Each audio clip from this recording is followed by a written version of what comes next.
داسې کار و چې بھائی دا ملګري راغلي اول نه ټول نه خو زه دوی ته چې کوم دی نه هرکلی وایم او بیا پس د هغې نه ورته کیسه شروع کوم نو کیسه خو بس دا چې بل مشغولولي او ګپې لګولي نو بھائی داسې خبره ده چې د ملنګانو یو ځای و هغې ته به دا ټول ملنګان راغونډېدل یا 5 یا 6 خو دوی به هغې ته راتلل او هلته به کېناستل یو ورځ نو یو ورځ په هغې کې یو ملنګ وویل چې بھائی داسې خبره ده چې لکه ملنګي خو په سړی پسې ملنګ کېږي نو هر سړی به خپله کیسه کوي چې دی بھائی د څه نه ملنګ شوی دی بھائی او حقیقتي کیسې به کوي دوی وی چې بس ټیک شوه بھائی لومبی او هره شپه به یو کیسې کوي او هغه به هر سړی د خپله کیسې کوي چې بھائی زما ته دا ملنګي څنګه میلاو شوې وه زه په څه ملنګ شوی وم د دا کیسه به موږ ته کوي نو بھائی دوی وی چې لومبی د دې په هغې ملنګانو کې بیا یو کشر ملنګ و چېرې لومبی کیسه به دا کشر ملنګ کوي چې دی څنګه ملنګ شوی دی بھائی جادو ته پوه شوې او که نه کیسې ته خو غوږ کېږده کیسه ته هم کوم چې دی څنګه ملنګ شوی دی هغه ورته وویل چې بھائی بس ټیک ده زه به کیسه کوم خپله کیسه به کوم کشر ملنګ کیسه شروع کړه د خپل ځان چې بھائی زه د باچا زوی وم او شهزاده وم او بھائی چې کوم دی نو زما 6 وروڼه زه وم ورور وم کشر او موږ به چې کوم دی نو خو ښکلې باچایي م و خو سرساره م و خو سلطنت هم و مزې م وې بس خو زما دا 6 وروڼه به روزانه ښکار له تللو ښکار به دي اکثر به یا ښکار وکړو یا به یې ونه کړو کله به تش راغله کله به یې سره وړل خو زما ډېر خواهش و چې زه به یره یو ځل ځم ښکار له وی بھائی یو ورځ به ما دې وروڼو ته وی چې بھائی ځم تاسو سره ښکار له وی دې وی چې بس ټیک ده وی بھائی روان شم خو دې وروڼو ما ته وی چې ګوره موږ هر ځل نوي ځای ته ځو نوي ځنګل ته ځو او ډېر غټ مزل یې او هسې نه ته ستړی شې وی ما ورته چې زه نه ستړی کېږم ځم بس د ښکار شوقي یم او ښکار له ځم وی بھائی رالم او هغې سره ملګری شم او ښکار له روان شو وی لاړو ښکار هم کو یو ځنګل دی او موږ پکې ډېر لرې لړو چې موږ ته په هغه ځنګل کې د واپسۍ د لارې پته لګېدله نه چې واپسي لار پکې شته او که نشته پکې وی په دې کې چې کوم دی نو ما دې وروڼو ته وویل چې داسې کار دی چې ستاسو خبره خو صحیح وه یو خو زما لومبی ځل دی بل ډېر لرې دې ځنګل ته راغلي یو او اوس په تیاره م راله اوس داسې کار وکړئ چې بھائی چېرته د وتلو بند وکړئ چې واپسي وکړو وروڼو مې ویل چې تا ته خو موږ ویلو چې بھائی ته به بیا خفه یې او تنګ به یې ځمه ما یې زه به چې اوس څه شوي دي هغه خو شوي دي خو اوس ما بار وباسئ چې وځو وی دې وی چې اوس چې موږ را روان شو مزل هم کو ځنګل ډېر وګرځو خو په هغه ځنګل کې موږ ته یو لرې غونډه کې رڼا ښکاره شوه ویره ما دې ته وی چې هر څه چې دې دقه رڼا چې دغه ځای به ابادي او په دقه ځای کې به شپه کوو وی دې وی چې بس ټیک ده وی بھائی موږ هغه ځنګل ته هغه ځای ته راورسېدلو چې رالو نو وی دروازه موټه کولې بھائی یو جنۍ راووتله چې ډېره زیاته ښکلې وه د ښایست په حد تمام او بیا هم دې کشر شهزاده وویل چې لکه زما ډېره زیاته خوښه هم شوه زما ډېره زیاته خوښه شوله وی هغې موږ ته دروازه کولاو کړه موږ ته یې ویل چېرې تاسو څه کوئ چې څو موږ هغې موږ سره خبرې کولې نو وی د هغې پسې وروستو نورې خویندې هم رالې وی بس هغه چپ شوه خاموش شوه وی بیا هغې ویل چې دننه راځئ او دننه راځئ بھائی موږ بس وردننه شو وی موږ هم وروڼه وو او هغې هم خویندې وې وی او وی اړو سمې یو خوړو وی بھائی چې موږ لړو کمرې ته موږ لړلو هغه ځای ته نه وې دی خویندو مې وویل چې بھائی داسې کیسه ده د جنکو وویل چې داسې کیسه ده چې بھائی دلته چې کم مېلمانه زموږ راغلي دي نو هغې موږ چې مشر ورور یې کمین هغه زموږ د مشر خور په کمره کې سملي او چې ورپسې دویم نمبر یې هغې پسې سره کمره کې سملي چې درېیم یې هغه اخري کس هغې کشر سره سملی بس تاسو چې څنګه ترتیب دی تاسو کې مشر کم دی وی بھائی دا دی وی بھائی هغه مشر سره یو لړه ده پسې دویم سره بله لړه ده بله لړه کمرې ته لړو کمره کې سملاست زه هغه کشر سره رالم او هغه پکې ډېره ښکلې وه او زما خوښه هم وه وایي زه خو ډېر خوشحاله شوم وایي زه بهی کېناستلم کټ کې ملاست یم وایي دا ناسته ده او بهی ما ته ګوري او ډېره سخته پریشانه ده وی دغه دی چې بهی چې کوم دی نو دغه نو بهی زه د کشر خور سره بهی سملاستم د هغې کمره کې و ناست یم او انتهایی دا پریشانه ده بهی خبرې هم نه کوي او زه ورسره خبرې کوم دا غږ هم نه کوي دې نه ما تپوسونه هر قسم وکړه خو یاره په آخر کې دا زما خواله راله ما ته یوې داسې خبره ده چې ته ډېر انتهایی ښکلې او ډېر ښایسته ځوان او شهزاده یې خو مونږ چې کوم دی زما دا شپږ خویندې چې دي دا سړي خوري دي واخذ یو زه پکې سمه یم او دا نور شپږ واړه سړي خوري دي دوی داسې کار وکړي چې همدقسې مسافر زمونږ دې ځای ته راشي نو بس د نیمې شپې نه پس یې بهی دې حلال کړي او بس بیا یې پخوي او ما ته دا ویلي که چېرې تا الوې نو تا به هم مونږ لالو نو وي زه د یرې ال ویلی نه شم ځکه چې زما هم دا حال دی په دې کې ساخ په نشته دې مخې سره ږدي نو زه تا ته دا یو خبره کومه نه زه ستا کېدی شم او نه ته زما کېدی شي خو دا یو کار وکړه چې دا رونه دې راپاسوه وزېره دې ځای نه خو یو خبره ما سره یو وعده کوې یو شرط په زما ستا تر دامن دی زما دا خویندې به تا انتهایی مجبوري تاسو چې وایي دا راته ووایې چې تاسو څنګه پوه شوئ دوی به ول تاسو پرېږدي نه درپسې به درځي پرېږدي نه خو که بیا هم تاسو لاندې نه کړي نو اخر کې به درنه دغه کړي نو زما راز به نه ښکاره کوئ او که زه هم ورته ښکاره کړم نو هغې ورته قسم وخوړ چې ما به مخې سره لالې او ستاسو د وړاندې به مې لالې دا واده به او داسې کار وکړه د رونو ته څه چال جوړ کړه کمرې ورنو وټکوه دوی راپاسوه چې کیسه بس دغه شي ختمه شي وی باسه وی ښه وی بهی بس زه راپاڅېدلم او یکدم مې بهی هر یو ور ودرېدو بهی چې شا بیا بار راوځئ چې راووتو بهی اسونه ما تیار کړي وو ورته دوی چې ورته ما دې ته ویل چې په آس راسوارېږئ وی بهی دوی په آس باندې راسوارو شو وي مونږ راخلاص شو وی دوی وی چې خبره وره ما ورونو ته وی چې خپې وباسه بیا به تال وایم وی ما په روانه کې دې ورونو ته وویل چې بهی دغسې کیسه ده او دا خو ما ته چې کوم دا حال به نه وایې دا مونږ دغسې چلو شو وی دوی بهی چې کوم دی نو مونږ پسې دي مونږ پاسو یو دوی راپسې دغسې راخلاصې دي وی دومره تیزې راخلاصې دي چې وی غږ یې مه کوه وی منځ کې یو سیند راغی د اوبو وی ما دې ورونو ته ویل چې په دې سیند باندې ور واچوه خو دا ما ته د جینۍ ویلو چې په دې لاره به وځې په سیند به وځې نو اس په سیند تللی شي خو انسان په سیند نشي ترې وړی نو په سیند به ځې وی موږ هغه لارې ته د جینۍ را سم کړو وی موږ رالو به په سیند باندې ور اسونه را واچولو وی چې اسونه م په سیند را واچولو او وی راخلاص شو وی دې کې چې کوم دی نو یو خور د اخري زما ورور چې کوم د هغه اس لکۍ پورې ونښتله وی هغه را کابو کړی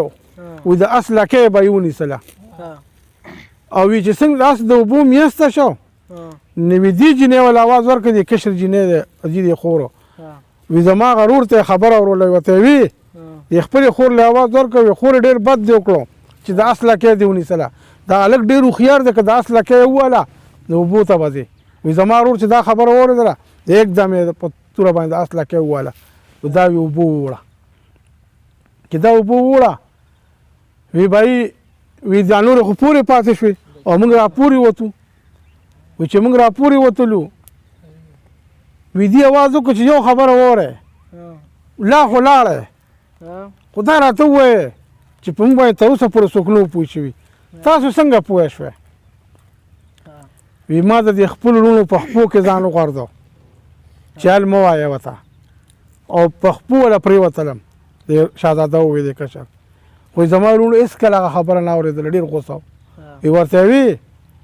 چې موږ ته دا حال ټول ستا دی ستاسو د کشر خور وی هغې زموږ د وړاندې ونیسله رالی پیغه شپږو پنځه او وی به مخې سره لاله کړه وی زه په هغه ځای باندې ما غرونو له پخپوم پرېوتلم او ډېر فریاد مې ورته وکړو وی ما غرونو ته قسم وخوړ چې زما دې قسم چې زه ژوندی یم تر کومې پورې نو زه به دې جینۍ ته مختورن یم دا چې کومه زموږ سره مینه او موږ یې دومره اخلاص یې وکړو چې موږ یې د مرګ د خولې نه راویستو او تاسو ته ما مینت وکړو تاسو ونه منله د نن نه پس به زه خپلې باچۍ ته نه ځم او زه به یو ساده ملنګي اختیاروم او د هغې په پریشانۍ کې به اختیاروم کشر ملنګ خو وی زما خو د دغې نه ملنګ شوی یم دې دویم ته وی چې بهی ته څنګه ملنګ شوی وی تا څنګه ملنګي کوله هغه ورته وی چې بهی زه ما واده کړی و او ډېره ښایسته ښځه مې وه د ګل په شان ښایسته وه مزېداره جینۍ وه ډېره ښکلې وه خو زما مدارتوب یې زده و زه جادوګر وم نو وی زه به چې چته تلمه نو وی ما به د هغې نه ګل جوړ کړو لکه دومره پې زه مین ومه ما به وی د هغې نه ګل جوړ کړو او بیا ما سره غاړه کې یو کدو هغه ګل به ما په هغه کدو کې کېښودو او چې کوم ځای به زما د هغې محبت تړو شو نو بس ما به هغه ګل راویستو جینۍ به مې ته جوړه کړه بس ځان به مې ورسره مشغولو وی بهی یو ورځ وه وی موږ روان وو وی د بادشاه یو باغ و چې ډېر ښایسته او ډېر لوی باغ و وی زه په هغې کې وم وی په هغې کې داسې ملاست ومه ډډه مې والې وه وی دا مې راویسته دې سره مې ځان مشغول کو خو چې کله دې باغ ته راتله نو په دغه باغ کې باچا هم پریشانۍ اخیستی و باچا هم یو پریشانۍ کې راغلی هغه په دې باغ کې یو سایډ ته ناست و چې راشه په دې کې به خپل غم غلط کړم خو ده وی چې ما باچا ونه لیدو زه چې رالم بس ما هم ډډه وویله او بس دا مې راویسته او جینۍ مې ته جوړه کړه وی بهی دا سره مې ځان مشغول کړو چې څخه مشغوله شوم نو وی زه اوده شوم او وی دې ته مې چې ته تر د باغ سیل کوه وی دې د غاړې نه چې کوم دی نو بکسو راویسته دومره تجربه شوې وه چې دې م یو هلک ځان له ساتلی و د هغه نه یې دغه جوړ کړو هلک جوړ کړو زما نه پس زه خو اوده شوم هغه سره مشغوله شوه نو وی چې کله زما د راویښېدو ټایم شه نو وي دې ته بیا بکسوه جوړ کړه په غاړه کې ومنډله او ما دې نه ګل جوړ کړو په کدو کې مې کېښوده وی باچا راغی وی باچا ما ته وی چې زما میلمه به زما به نن میلمه وی ما باچا ته وی چې یاره باچا زه خو ملنګي کومه خو د ډوډۍ دعوت د چا نه دغه کوم وی هغه وی چې په هر قیمت خو زما به میلمه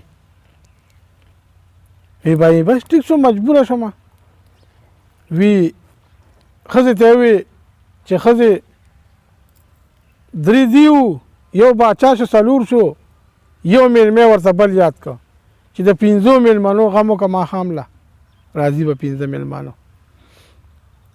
نو وی بای وی ښځې وی چې ټیک شوه ډوډۍ غور وي ښځې وکړو وی زه لاړم وی باچا روان کړم وی نیغې کور ته بوتلم وی بای ما ته وی چې کور ته راته خو ما ته خو دا پته نه و چې دا باچا دی وی زه خو یې روان کړم د باغ نه بیا خو ما ته هلته پته چې دا خو باچا دی وی بای زه یې بوتلم او نیغ وی چې کوم دی نو وی کور ته بوتلم نو وی ښځې ورته دا ووی په جواب کې چې تا وی 15 کسه میلمانه دي تا سره خو یو میلمه راغی وی هغه ورته وی چې اوس په پته ولګي میلمانه شته ډوډۍ کېښودله ملنګ کېناستېدو وی ملنګ وی ما ته وی چې ځکه نه هغه ګل کې چې د هغه ګل کدو کې چې د هغه ګل یخې دی هغه میلمه را بار کړه وی ما ورته وی چې تا ته څه پته ده چې په دې کدو کې ګل پروت دی او هغه سړی دی ښه جینۍ ده وی چې نه هغه رابار کړه چې ډوډۍ وخوري نو بیا خیر دی ګل کا. وی بھائی ما هغه رابار کړه خو ښځه وه بس ما ته ښځه جوړه کړه کېناسته پینډه باندې. وی باچا ورته وی چې داسې کار وکړه چې زه اوس ته هغه دغه رابار کا بکسو رابار کا چې ډوډۍ وخوري نو بیا به چې کوم دی نو چې څه جوړه هغه به ترې جوړ کړي. وی بھائی وی هغه ښځې وی چې دا څه خبره کوې. وی ډېره غویمه یې جوړه کړه خو ما ورته وی چې داسې کېدی نه شي. شابه سر دې خورومه زه باچا یم. وی بھائی هغې هم بس هغه کس راویستو روټۍ ته کېناستو. نو وی سر زما څلور شو یو میلمه. نو وی بھائی وی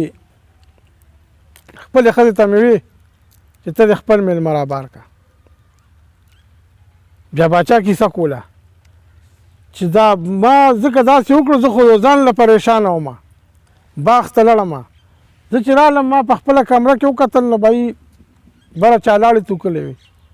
نو دا سړي کار و د ښځې کار نه و.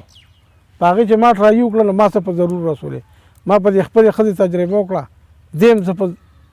ډېر وس وکړو په ملاسته په ولاړه په هره طریقه خو یې نه رسولې.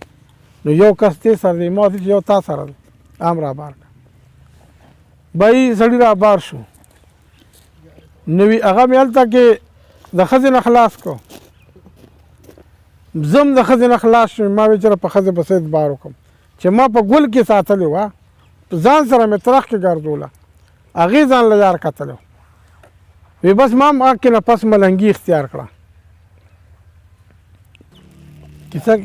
کیسه کې نسوارم مزه کې چې واچی. بھائی داسې کار وشو چې درېیم ملنګ کیسه شروع کړه. هغه ته یې ته راته ووایه بله شپه شو نو هغه ته یې چې ته خپل ځان کیسه وکړه ته راسره ملنګ شوې. هغه وی زه خو بھائی غل وم او ډاکو غلاګانې به مې کولې او هر قسمه غلا به مې کوله. بھائی یو ورځ د باچا نه غلا وشوه خو هغه غلا ما نه وه کړې وي. زه تلم د باچا هاوس ته وې بھائی ما غلا کوله خو یو مسله یاده کړه چې زه په هغې باندې انتهایي پریشانه وم. هغه زما نه لږه یېره ده خو زه لاړم مقبرې ته کېناستم په مقبره کې او زه په مقبره کې ناست یم او بھائی چې کوم دی نه وي د باچا نه بل چا غلا وکړه او باچا ډاډه کو وزیر ته چې بھائی دستی کې شابه غل راټینګ کا او که چېرې غل دې راټینګ نه کو نو بھائی سر به درنه وام پرېږدم دی نه. وی زه په مقبره کې ناست یم زه هم په مقبره کې پدې زه په مقبره راتلم زم تلم غلاله شکله تلم خو په مقبره کې یو زنانه قبر ته ناسته ده او جاړي. وی زه هم چې دا خو نیمه شپه ده او دا دې قبر ته ناسته ده چې دا څه کوي. نو وی زه داسې سایډ ته یو قبر سره کېناستم. وی چې کېناستم سایډ ته یو قبر سره وی بھائی دا زنانه جاړي دا ویدې کې چې ګورم د باچا وزیر دې مقبرې ته رادننه شو. چې راغی نو وي دې ته یې وی چې ته څه کوې دې ځای کې. وی دې ورته چې دا زما خاوند دی د ده نن لومبۍ ورځ ده چې مړ دی خو زما د ده یو بل سره لوز و واده وه چې بھائی که چېرې زه مړ شوم نو 40 شپې به ما ته ته دلته ناست دی او که چېرې ته مړ شوې که ته مړه شوې نو زه به 40 شپې ناست یم. نو نن زما هغه خاوند مړ شو نو نن زما لومبۍ شپه زه ورته ناست یم هغه واده پوره کوم او ډېر زما د خپل خاوند سره ډېره مینه وه. وی دې وزیر ورته وی چې کمکلي هغه خو مړ دی هغه څه کوې داسې کار وکړه د باچا نه غلا شوې ده او غل را تښتېدلی دی او باچا غل غواړي او که چېرې غل مې ونه نیسي نو زما نه به سر ووایي نو داسې کار به وکړو هغې ورته ویله که چې ته څه پسې ته څه له رالې که نه وزیر ته ویل هغه دا کیسه وکړه دغسې زما نه غل دغه شوی دی او وي که چېرې داسې ونه شو که غل مې بوته نو باچا به راله غټ انعام راکړي او داسې کار وکړه چې بهي د مړو د ژوندو نه کېږي خو ته بس ما سره شه زما ښځه شه او بس په مړي څه کوې او ستا دا خاوند به دغه دې ورته هم ووایي چې بلکل زما دې خاوند نه بل تازه مړه نشته وایي زه دې مقبرې ته راغلی یم تازه مړي پسې چې باچا ته اوس پېش کړمه چې هغه خو بهي ما مړ کړو دې ښځې ورته ووایي چې ده ته دا کیسه وکړه چې انعام هم پکې دی او دا هم دی دې ښځې ورته ووایي چې زما د دې خاوند نه بل تازه مړه نشته دې به وله بوسو که نه وی بس ټیک شوه که نه وي دې به یې مړی راویستو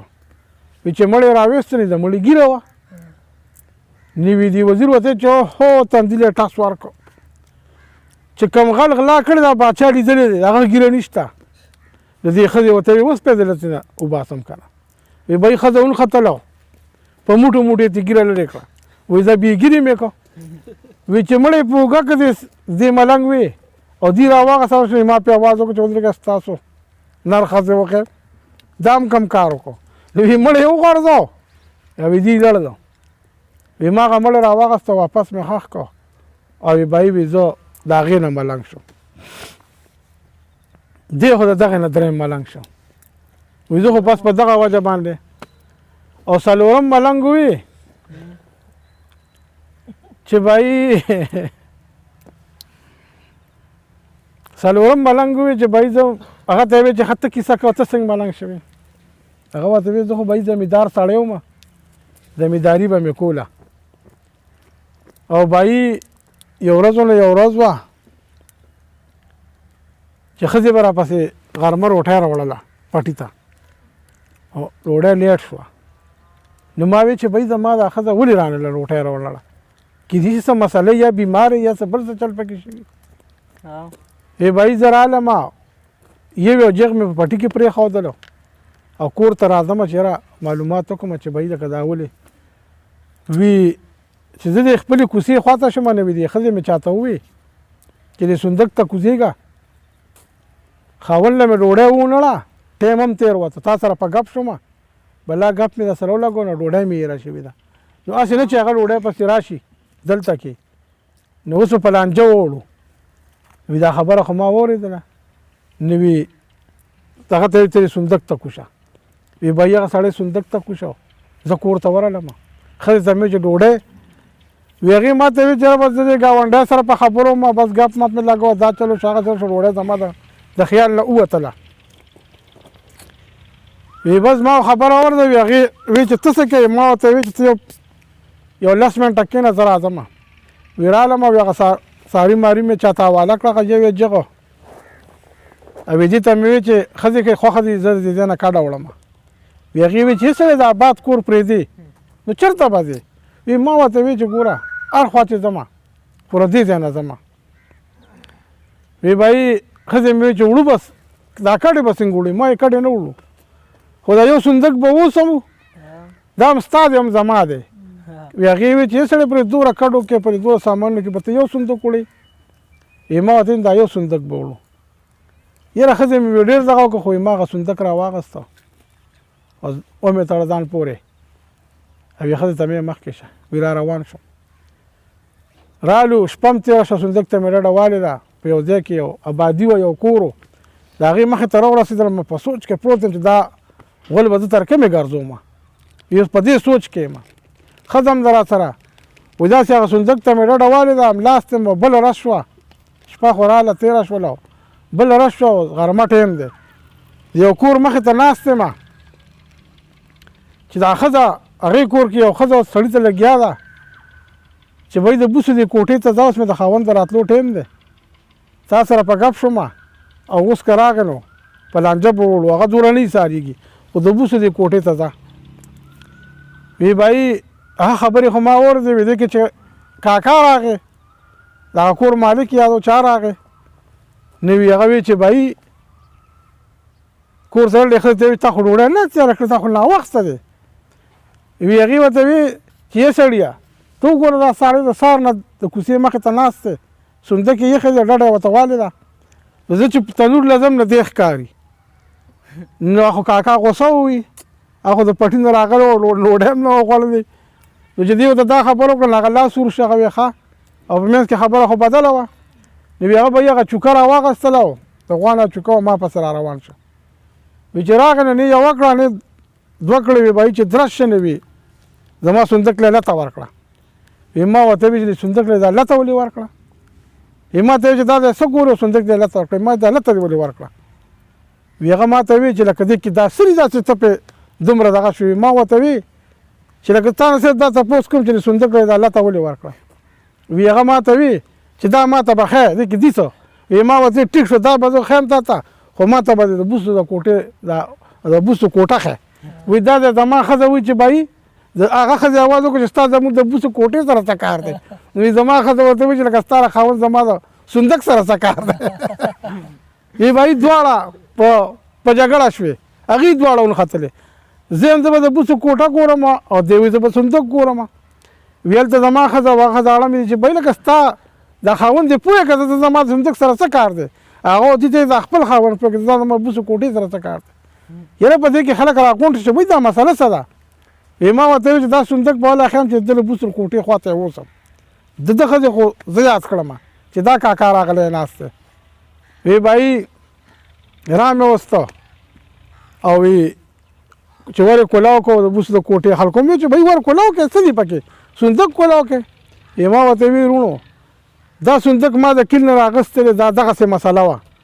په هغې وجه ما راواغسته چې دله زه ځای ما کته چې کوم ځای ته اوسم چې دلته رالم کېناستم دلته مې دا لانجه ولیدله نو اوس د ده د بوسو د کوټې کې مې دغه لانجه لرم چې هغې ور لرې کړې هغې کې هم سړی ناست و دلته زه ښځې هم دغسې تنور ګرم کړو بس بهیي هغه مې ویل هلته کې د ښځې نه او دا سړي نه خلاص کړو او خپل ښځه او سړی مې هلته کې ما مردار کړو نو ما ویل چې د دنیا دا څه زندګي دا څه دغه دی دا څه حالات لکه داسې ښځو باندې به څه اعتبار وکړې نو به د هغې نه پس ملنګ شوم نو د ملنګانو کیسې ډېرې دي خو چونکې وخت کم دی ځکه چې د مازدیګر بانګ وي مونځ رانه هم خطا کېږي او درنګ د کسات د ماښام بانګ وي کیسې به نورې کوو